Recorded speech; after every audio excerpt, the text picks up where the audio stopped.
Hello everyone, hello. Welcome to Pakistani boys react. मैं हूं हमज़ा मैं हूं अब्बास। और आज हम जिस वीडियो पे रिएक्ट करने वाले हैं उसका टाइटल है इसरो वर्सेस स्पार्को। और इसरो के बारे में तो हम सब जानते हैं और इसका नाम भी हमने काफ़ी ज़्यादा सुना है। ये इंडियन स्पेस रिसर्च ऑर्गेनाइजेशन है, जो उनकी स्पेस एजेंसी है, और उनके डिफरेंट मिशंस के बारे में भी हमें पता है। जिस तरह चंद्रयान 1 और चंद्रयान 2 के मिशंस उन लोगों ने अकॉम्प्लिश किए थे, तो इसरो के बारे में तो हम लोग जानते हैं, लेकिन उनकी ज़्यादा डिटेल हमें नहीं पता कि उनकी हिस्ट्री क्या है और वो कहाँ से शुरू हुए, उनके साइंटिस्ट जो मशहूर है या कोई और अचीवमेंट्स उन लोगों ने किए हैं। तो आज इस वीडियो में हमें पता चलेगा कि इसरो के और अचीवमेंट्स क्या हैं और उसका कंपैरिजन किया जाएगा स्पार्को के साथ, जिसका नाम आपकी तरह हमने भी पहली दफ़ा सुना है। जी हाँ, बिल्कुल। स्पार्को जो है वो एक पाकिस्तान की स्पेस ऑर्गेनाइजेशन है, जिसमें मतलब वो भी रिसर्च करते हैं इस तरह। लेकिन हमने आज तक इसकी इतनी अचीवमेंट्स नहीं देखी कि मतलब स्पार्को की भी कुछ अचीवमेंट्स हैं अपनी हिस्ट्री में। लेकिन हिस्ट्री जो है वो उनकी अच्छी है, लेकिन पास्ट से। लेकिन अभी जो है उन पर कुछ भी कोई रिसर्च, उस पर कुछ काम नहीं हुआ है। तो अगर हम उसको इसरो के साथ कंपेयर करें तो हमने अभी तक इसका नाम भी नहीं सुना था, हाँ, स्पार्को का। बिल्कुल। और इसरो की बहुत सारी अचीवमेंट्स है, चंद्रयान 1, चंद्रयान 2, और आगे भी उनकी अचीवमेंट्स और भी होंगी, क्योंकि वो बहुत फेमस हो रही है इसरो। तो आइए देखते हैं, हम उसको स्पार्को के साथ कंपेयर करते हैं कि मतलब स्पार्को की और इसरो की कंपैरिजन करते हैं, और आप भी देखें और इन दोनों स्पेस एजेंसीज के बारे में जानें कि मतलब उनकी अचीवमेंट्स अभी तक क्या हैं। तो चलिए आइए देखते हैं और वीडियो को शुरू करते हैं। नमस्कार दोस्तों, आपका हमारे चैनल थिंक मिस्टीरियस पे स्वागत है। हम सभी ये बात जानते हैं कि किसी भी देश की उन्नति के लिए स्पेस और साइंस का कितना बड़ा योगदान रहता है। इसीलिए हर देश अपनी एक सफल स्पेस एजेंसी चाहता है, जो कि उसे एक बेहतरीन कम्युनिकेशन दे सके और साथ ही साथ देश की आर्थिक व्यवस्था भी मजबूत कर सके। आज इस एपिसोड में हम भारत और पाकिस्तान की स्पेस एजेंसी को आपस में कंपेयर करेंगे। ये कंपैरिजन इसलिए भी सही है क्योंकि दोनों देशों को 1947 में आज़ादी दोनों एक मिली, साथ आजाद। जिसका मतलब है कि दोनों देशों ने एक ही हालात में और एक ही समय पे अपने विकास की शुरुआत की। लेकिन हम सभी ये बात जानते हैं कि आज की तारीख में दोनों देशों की आर्थिक स्थिति में कितना फ़र्क आ चुका है, और साथ ही आप इस वीडियो के द्वारा जान जाएंगे कि दोनों देशों की स्पेस एजेंसी में भी कितना फ़र्क है। मैं इस वीडियो में पूरी तरह से अनबायस रहूँगा, बिल्कुल unbiased जिसका रहना मतलब है बिल्कुल। कि मैं किसी एक Equality देश की होगी तरफदारी दोनों नहीं side। करूँगा, और वीडियो में जितनी भी बातें होंगी वे गूगल के द्वारा ली गई जानकारी के आधार पे होंगी। वीडियो के अंत तक आप आराम से फैसला कर पाएंगे कि कौन सी स्पेस एजेंसी ज़्यादा सफल है और कितनी सफल है। चलिए शुरुआत भारत से करते हैं। भारत की स्पेस एजेंसी है इसरो, यानी कि Indian space research organisation. ISRO का जन्म 15 अगस्त 1969 में भारत के वैज्ञानिक विक्रम साराभाई के द्वारा किया गया। भारत की आज़ादी के ठीक 22 साल बाद इसरो का जन्म हुआ। इसरो का हेडक्वार्टर बेंगलोर में स्थित है, जिसका मिशन है कि स्पेस टेक्नोलॉजी को भारत की उन्नति में काम लाना और साथ ही साथ अंतरिक्ष और दूसरे ग्रहों की रिसर्च करना। वहीं हमारा पड़ोसी मुल्क पाकिस्तान इस मामले में भारत से आगे है। पाकिस्तान की स्पेस पहले बनी है। एजेंसी सुपार्को का जन्म उनकी आज़ादी के 14 साल बाद हुआ, यानी कि सुपार्को इसरो के मुकाबले 8 साल पहले बन चुका था। सुपार्को यानी कि space and upper atmosphere research commission का जन्म 16 सितंबर 1961 में हुआ। सुपार्को का हेडक्वार्टर कराची में स्थित है, जिसका मकसद है कि स्पेस टेक्नोलॉजी की मदद से अपने देश की नेशनल सिक्योरिटी और आर्थिक स्थिति को मजबूत करना। बात अगर दोनों स्पेस एजेंसी की शुरुआती दिनों की फंडिंग की करें तो बहुत से लोगों का मानना है कि क्योंकि सुपार्को को बनाने में चाइना नेशनल स्पेस एडमिनिस्ट्रेशन का बहुत बड़ा हाथ है, तो शुरुआती दिनों में पाकिस्तान को चाइना की तरफ से काफ़ी अच्छी फंडिंग मिली होगी। वहीं आप इन तस्वीरों से अंदाज़ा लगा सकते हैं कि इसरो की शुरुआती फंडिंग कैसी रही होगी, जहां रॉकेट और सैटेलाइट के पार्ट्स को एक जगह से दूसरी जगह पहुंचाने के लिए साइकिल का इस्तेमाल करना पड़ता था। लेकिन बात अगर आज के दिनों की करें तो क्योंकि आज की तारीख में दोनों देशों की आर्थिक स्थिति में काफ़ी फ़र्क आ चुका है, तो दोनों की स्पेस एजेंसी की फंडिंग में भी फ़र्क देखने को मिलता है। जहां भारत दुनिया का 7वां सबसे ज़्यादा जीडीपी वाला देश है, वहीं पाकिस्तान 39वें स्थान पर पाया जाता है। साल 2019-20 में इसरो का बजट 1.8 मिलियन यूएस डॉलर है। वहीं पाकिस्तान की 1.8 खराब बिलियन आर्थिक स्थिति के कारण सुपार्को का बजट साल 2019-20 में 43 सिर्फ million 43 million US Pakistan dollar है, 4 जो टाइम्स कि से भी इसरो के ज़्यादा है। बजट के सिर्फ 2.3% 3% के है बराबर है। इंडिया के उसके लोगों का बराबर। मानना है कि क्योंकि पाकिस्तान अपनी जीडीपी का 11% हिस्सा अपनी मिलिट्री पे बिल्कुल। खर्च करता है, जिसके कारण उनके पास स्पेस एंड टेक्नोलॉजी पे खर्च करने के लिए पैसे ही नहीं बचते। लेकिन एक स्पेस एजेंसी को अगर अपनी सरकार की तरफ से ज़्यादा पैसे नहीं मिलते तो फिर भी वे दूसरे देशों से पैसे जुटा सकते हैं। एक स्पेस एजेंसी दूसरे देशों की सैटेलाइट को अंतरिक्ष में भेजकर अपने मिशन के लिए पैसे बना सकती है, लेकिन ये इस बात पे निर्भर करता है कि कोई स्पेस एजेंसी कितनी सफलता से सैटेलाइट को ऑर्बिट में भेजती है। बात अगर इसरो की करें तो इसरो ने अपनी पहली सैटेलाइट आर्यभट्ट को अपने जन्म के सिर्फ 6 साल बाद यानी कि 1975 में ही बना लिया था। इसरो की पहली सैटेलाइट आर्यभट्ट को सोवियत यूनियन के द्वारा सफलतापूर्वक अंतरिक्ष में भेजा गया। क्योंकि उन दिनों भारत के पास खुद का लॉन्च व्हीकल नहीं था, तो इसरो को सोवियत यूनियन की मदद लेनी पड़ी अपने सैटेलाइट को भेजने के लिए। लेकिन लॉन्च के सिर्फ 5 साल बाद इसरो ने खुद का लॉन्च व्हीकल बना लिया था, जिसका नाम रखा गया सैटेलाइट लॉन्च व्हीकल 3 यानी कि SLV-3, जो कि 30 से 40 किलो वजन तक की सैटेलाइट को ऑर्बिट में पहुंचाने में सक्षम था। जिसका मतलब था कि साल 1980 के बाद भारत को किसी और देश पर निर्भर नहीं होना पड़ा अपनी सैटेलाइट को भेजने के लिए। लेकिन कुछ ही सालों बाद 1990 से 2000 के बीच इसरो ने और भी शक्तिशाली रॉकेट का निर्माण कर लिया, जिसका नाम रखा गया पोलर सैटेलाइट लॉन्च व्हीकल यानी कि PSLV। इस रॉकेट की मदद से भारत अपने रिमोट सेंसिंग सैटेलाइट को सूरज के सिंक्रोनस ऑर्बिट में भेज पाया। रिमोट सेंसिंग सैटेलाइट की मदद से भारत मौसम के मिजाज को आसानी से पढ़ सकता था और साथ ही साथ वैज्ञानिकों को किसी भी रूप के नेचुरल डिजास्टर को जांचने में काफ़ी आसानी हुई। साल 2000 से 2010 के बीच में इसरो ने GSLV मार्क 1 बना लिया, जो कि PSLV से ज़्यादा शक्तिशाली लॉन्च व्हीकल था और 5 टन तक की सैटेलाइट को अर्थ के ऑर्बिट में पहुंचाने में सक्षम था। साल 2010 में इसरो ने एक बड़ी कामयाबी हासिल की।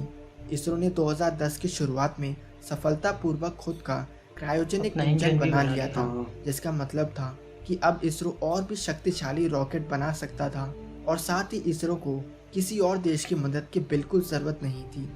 दुनिया के सिर्फ 6 ऐसे देश हैं जो सफलतापूर्वक क्रायोजेनिक इंजन बना सके हैं और भारत चौथा ऐसा देश है जिसके पास सबसे शक्तिशाली क्रायोजेनिक इंजन है। वहीं बात अगर पाकिस्तान की करें तो हालांकि सुपार्को इसरो से पहले आ चुका था, लेकिन पाकिस्तान की पहली सैटेलाइट को बनते बनते 29 साल लग गए। सुपार्को की पहली सैटेलाइट बाद्र 1 को 1990 में बनाया गया, जिसे सुपार्को और चाइना की स्पेस एजेंसी CNSA ने मिलकर बनाया था। अगर आप सुपार्को के विषय में विकिपीडिया पे खोजेंगे तो वहाँ आपको साफ साफ नज़र आएगा कि 1990 के बाद से सुपार्को के बहुत से स्पेस प्रोग्राम को काफ़ी दिक्कतों का सामना करना पड़ा। उनके प्रोग्राम्स में काफ़ी खामियां थी, जिसके कारण सुपार्को का विकास बहुत ही धीमा पड़ गया। पाकिस्तान की बिगड़ती आर्थिक स्थिति के कारण बहुत से महत्वपूर्ण स्पेस प्रोग्राम को कैंसिल कर दिया गया। अब उनके लिए चाइना की स्पेस एजेंसी ही आशा की आखिरी किरण है। पाकिस्तान की पहली जियो स्टेशनरी सैटेलाइट साल 2004 में बनाई गई। वहीं इसरो ने अपना पहला जियो स्टेशनरी सैटेलाइट 1981 में ही बना लिया था। और जैसा कि आप इस तस्वीरों में देख सकते हैं, बैलगाड़ी में कम पैसों के कारण उस समय सैटेलाइट को बैलगाड़ी पे ले जाया गया था।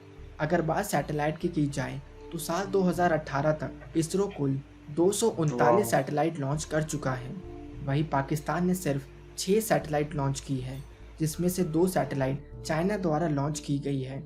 इसरो ने कुल 41 communication satellite, 11 remote sensing satellite, 7 navigation satellite, 8 military satellites और 7 GPS सैटेलाइट, जिसमें से भारत का खुद का एक GPS भी है। भारत विश्व का छठा ऐसा देश है जिसके पास खुद का बनाया हुआ GPS है और यह मुमकिन हो सका है इसरो के वैज्ञानिकों के कारण।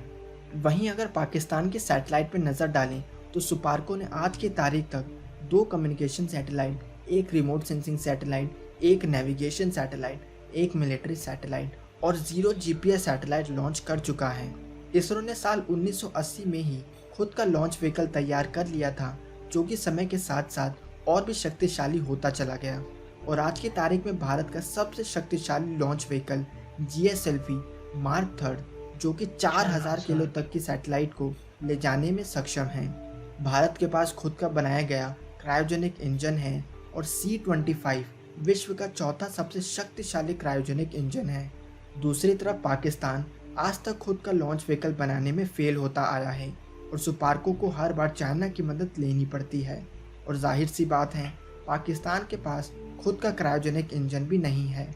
अगर हम दोनों स्पेस ऑर्गेनाइजेशन की अचीवमेंट्स की बात करें तो 22 अक्टूबर 2008 में इसरो ने चंद्रयान को अंतरिक्ष में भेजा, जिसने चांद की सतह पे वाटर आइस के मौजूद होने का सबूत दिया।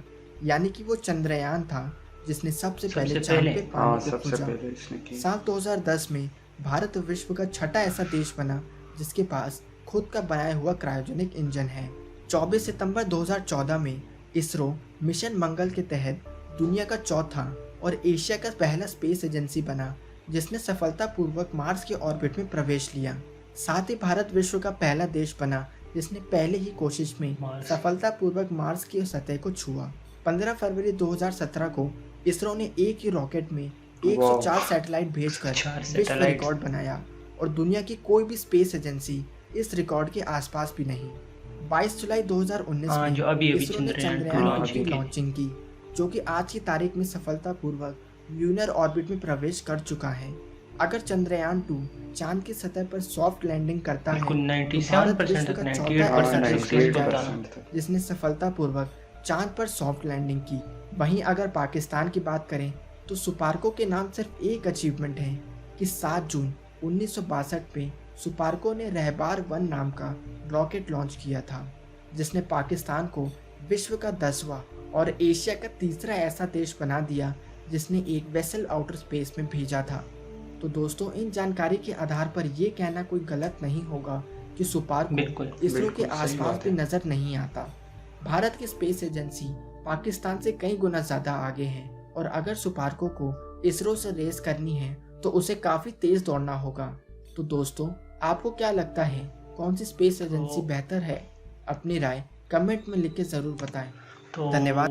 इस वीडियो में तो इसरो बहुत आगे निकल गया पाकिस्तान से, और मुझे तो सिर्फ ये चंद्रयान 1 और 2 का पता था, लेकिन उनकी तो काफ़ी ज़्यादा अचीवमेंट्स है। वो क्रायोजेनिक इंजन्स बनाए और वो मार्क थर्ड जो बनाए उन लोगों ने, वो 4000 kg का वो जो सैटेलाइट और अपने लॉन्च के लिए उन्होंने वो बनाया कि मतलब खुद वो लॉन्च कर सकते हैं ना। और 104 सैटेलाइट्स जो ऊपर भेजे हैं वो वर्ल्ड रिकॉर्ड बनाए, तो वो तो बहुत आगे हैं हम लोगों से।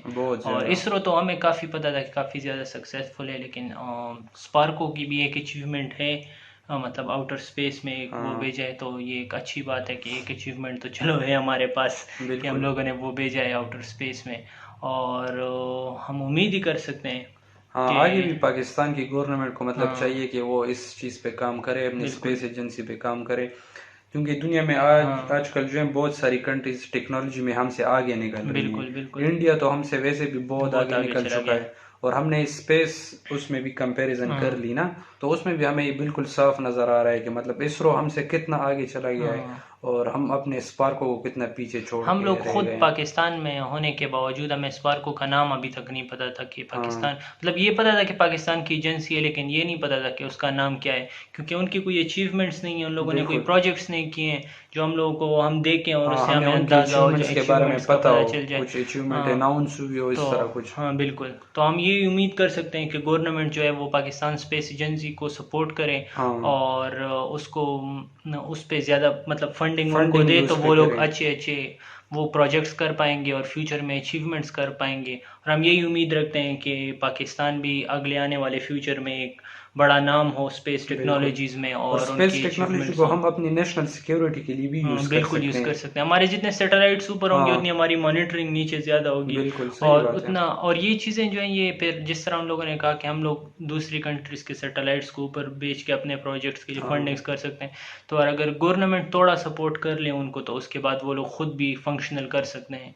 तो बस हम यही उम्मीद रखेंगे और यही ख्वाहिश रखते हैं कि पाकिस्तान की स्पेस एजेंसी भी अच्छे अचीवमेंट्स करे और फ्यूचर में उसका एक अच्छा नाम हो। तो आप लोग बताएं गाइस कि आप लोगों को ये कंपैरिजन कैसा लगा इसरो और स्पार्को का, और कमेंट सेक्शन में हमें ज़रूर बताएं कि आप लोगों को ये वीडियो कैसी लगी, और अगर आपको ये वीडियो अच्छी लगी तो इस वीडियो को लाइक करें और कमेंट ज़रूर करें और हमारे चैनल को सब्सक्राइब करें। चलो, गुड बाय, अल्लाह हाफ़िज़।